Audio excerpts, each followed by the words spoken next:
ದೇಶ ಸುತ್ತದೆ ಬರೀ ಕೋಶ ಓದ್ಕೊಂಡಿದ್ರೆ ಏನಾಗುತ್ತೆ? ಒಂದು ಚಿಕ್ಕ ಕತೆ. ಒಂದೂರಲ್ಲಿ ಒಬ್ಬ ಮಹಾನ್ ಪಂಡಿತ ಇದ್ದ. ಅವನ ಕೆಲಸ ಬರೀ ಪುಸ್ತಕನ ಓದೋದು ಇಲ್ಲ ಬರೆಯೋದು. ಒಂದಿನ ಅವನಿಗೆ ಜ್ವರ ಬಂತು. ಅವನು ಆಯುರ್ವೇದ ವೈದ್ಯರ ಬಳಿ ಹೋದ. ಅವರು, ಓ ಬರೀ ಜ್ವರ ತಾನೇ, ಕಂಟಾರಿ ಕಷಾಯ ಮಾಡ್ಕೊಂಡು ಕುಡೀರಿ ಅಂತ ಹೇಳಿದ್ರು. ಪಂಡಿತ ಮನೆಗೆ ಬಂದವನು ಏನು ಮಾಡ್ದ ಗೊತ್ತಾ? ಡಿಕ್ಷನರಿ ತೆಗ್ದ.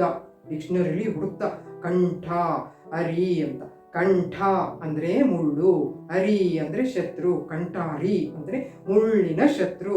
ಯಾವುದು ಯಾವುದು ಅಂತ ಯೋಚಿಸ್ತ. ಓ ಚಪ್ಪಲಿ ಅಂತ ಚಪ್ಪಲಿನ ನೀರಲ್ಲಿ ಹಾಕಿ ಕುದಿಸಿ ಆ ನೀರನ್ನ ಕುಡಿದ್ನಂತೆ ಪೆದ್ದು ಪಂಡಿತ. ಯಾಕಂದರೆ ಅವನಿಗೆ ಅದು ಒಂದು ಗಿಡಮೂಲಿಕೆ ಅನ್ನೋದೇ ಗೊತ್ತಾಗಲಿಲ್ಲ. ಎಂದಾದರೂ ಹೊಲ ಗದ್ದೆ ಸುತ್ತಿದ್ರೆ ತಾನೇ, ಅದೇ ನಮ್ಮೊಬ್ಬ ರೈತನ ಕೇಳಿದರೆ ತಟ್ ಅಂತ ಹೇಳ್ಬಿಡ್ತಾ ಇದ್ದ. ಅದರಿಂದ ದೇಶ ಸುತ್ತೋದ್ರಿಂದ ನಮಗೆ ಲೋಕಾನುಭವ ಲಭಿಸುತ್ತೆ. ದೇಶ ಸುತ್ತಕೊಂಡು ಕೋಶ ಓದೋದಿದ್ರೆ ಏನಾಗುತ್ತೆ ಅನ್ನೋದು ಮುಂದಿನ ಕತೆ. ಕಾಯ್ತಾ ಇರಿ ಆ ಕಥೆಗಾಗಿ.